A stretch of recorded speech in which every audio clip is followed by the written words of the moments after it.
La actitud que subyace a esta apreciación de la naturaleza de la literatura filosófica y del interés que suscita en ella surge de la actitud intelectual de la actividad científica de mediados de la década de 1880.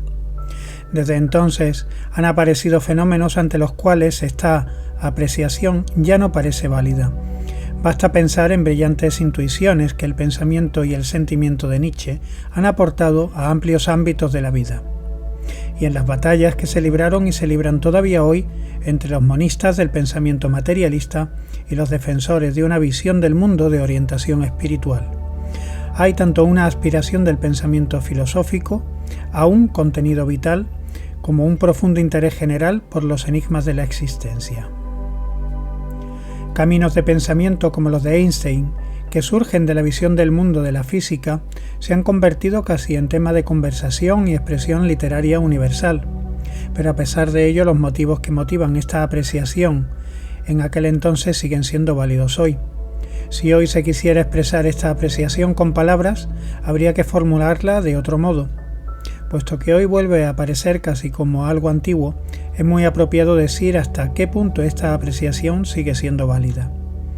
La concepción del mundo de Goethe, cuya epistemología se esboza en este libro, parte de lo que experimenta el ser humano todo.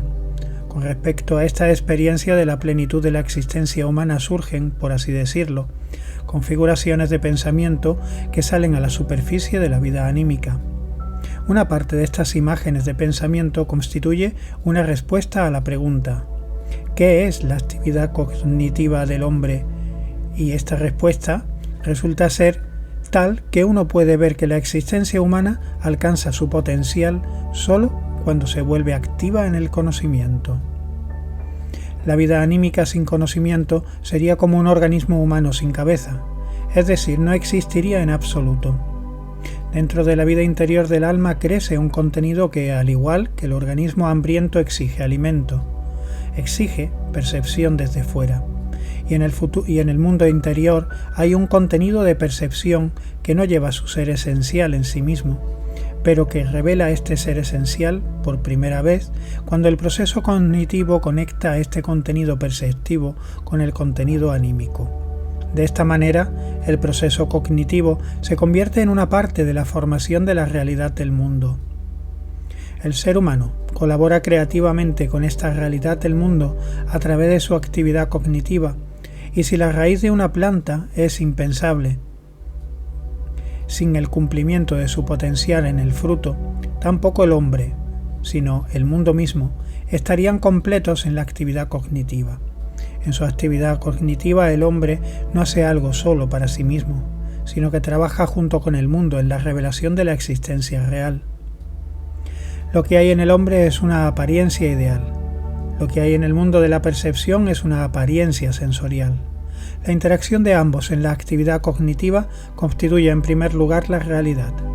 Vista de esta manera, la epistemología se convierte en parte de la vida, y debe ser vista de esta manera cuando se une a la amplitud de vida de la experiencia anímica goetheana.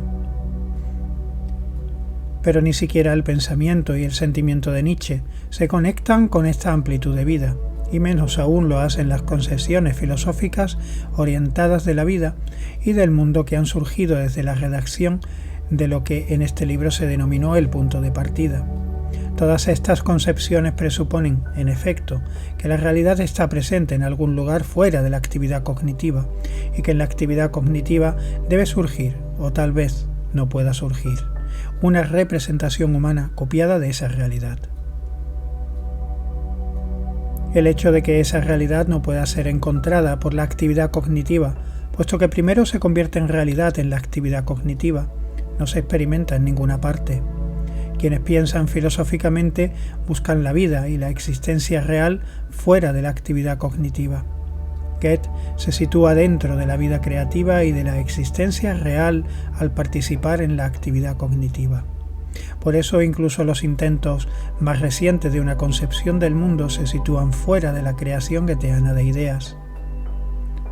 Nuestra epistemología quiere situarse dentro de ella, porque la filosofía se convierte así en un contenido de la vida y el interés por la filosofía se hace necesario para la vida.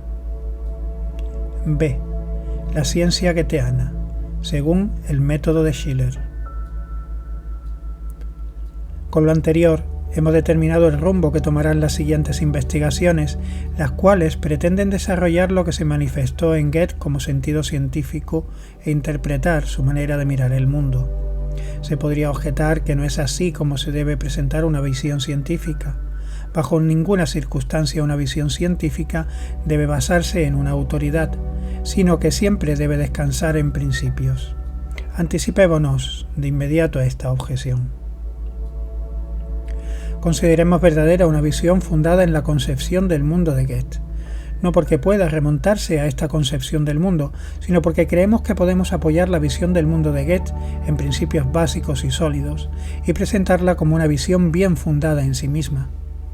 El hecho de que tomemos a Goethe como nuestro punto de partida no debe impedirnos ser tan serios a la hora de establecer las opiniones que presentamos como lo son los defensores de cualquier ciencia supuestamente libre de todo prejuicio.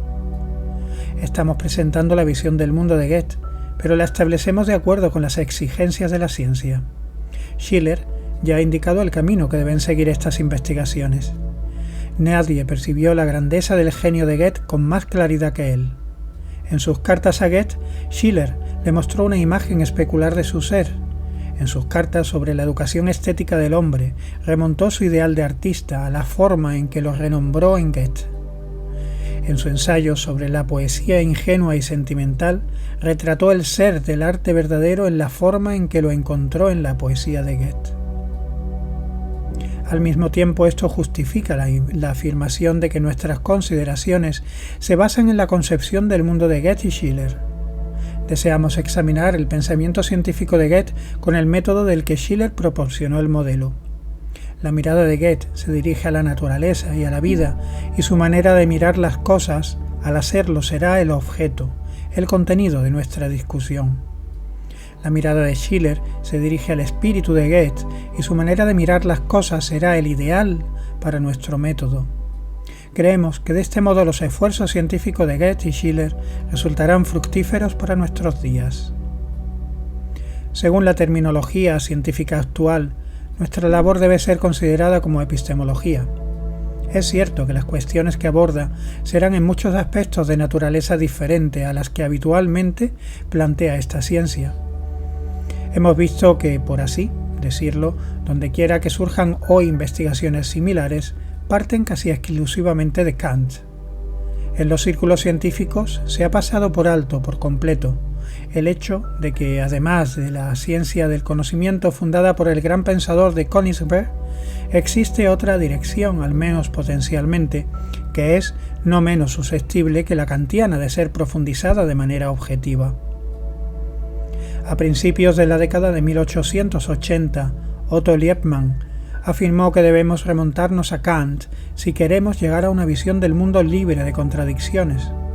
Por eso hoy tenemos una literatura sobre Kant casi demasiado amplia para abarcarla.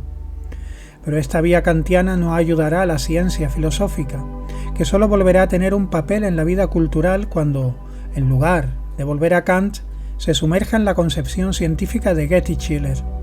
Y ahora abordemos las cuestiones básicas de una ciencia del conocimiento correspondientes a estas observaciones introductorias. C. La tarea de la ciencia. En última instancia es cierto para toda ciencia lo que Goethe expresó tan acertadamente con las palabras: la teoría no sirve en sí misma para nada. La ciencia no tiene ningún valor excepto en la medida en que nos hace creer en las interconexiones de los fenómenos. A través de la ciencia siempre estamos conectados y conectando hechos separados de nuestra experiencia entre sí.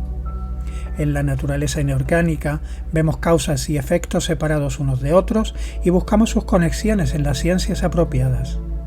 En el mundo orgánico percibimos especies y géneros de organismos y tratamos de determinar sus relaciones mutuas. En la historia nos enfrentamos a las épocas culturales individuales de la humanidad. Tratamos de reconocer la dependencia interna de una etapa de desarrollo con respecto a otra. Por tanto, cada ciencia tiene que trabajar dentro de un dominio particular de fenómenos en el sentido del principio goetheano articulado anteriormente. Cada ciencia tiene su propio campo en el que busca las interconexiones de los fenómenos, pero aún existe una gran polaridad en nuestros esfuerzos científicos entre el ideal y el mundo creado por las ciencias, por un lado, y los objetos que lo sustentan, por otro.